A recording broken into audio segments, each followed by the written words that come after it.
Hey everyone, Gabby here, and in this video we're going to be talking about Canvas Pages. Within Canvas, there is an option for us to use Pages as the teacher. When we're using Pages, typically you will use it to deliver content to your students, messages, syllabi, any kind of information you would complete on a page. This could also be an informational page, could be a newsletter, and it could also be built on background knowledge and content that we want to deliver to our students. A page can contain videos, links, images, just text. It's very dynamic in what we can provide on a page for our students.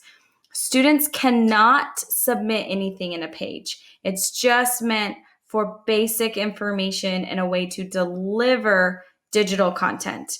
The other thing that Pages can do is you can, in the build mode, add the page to a student's to-do list. Once it's added on the to-do list, it shows up in the student's calendar. This can be so helpful for our students as long as we train them, and this will help them to stay organized and see that they need to view the page or that there's something important that's on the page that's going to help them in the next part of the module, like an assignment or a quiz or a discussion. So adding it to the to-do list for the students just helps keep them organized and stay on track for the things that are in your course.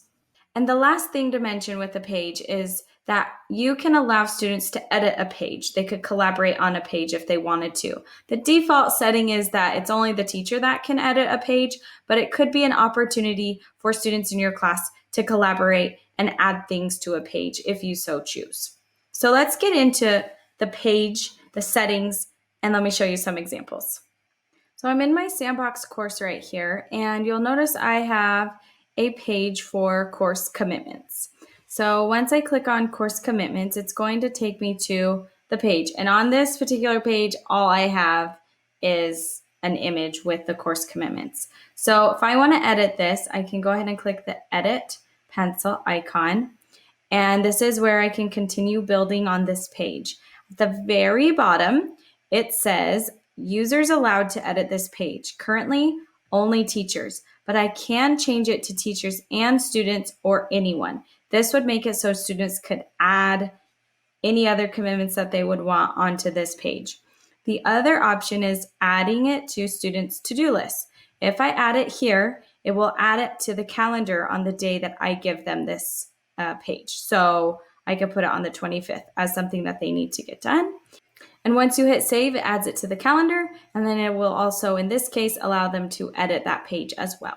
All right, that wraps up the video on Canvas Pages. So just to debrief really quickly, we talked about how you can build one, what you can put on it, what the purpose of a page is, and we also covered how students cannot submit anything on a page, so it's not like an assignment, but you can add it to the to-do list, which will show up on the student's calendar so that they can make sure that they hit whatever's on that page full of content or information that you need to get to them. And then the last piece is that students could edit the page if you allowed them to for any collaboration reasons in your classroom or for a way to get feedback from your students as well.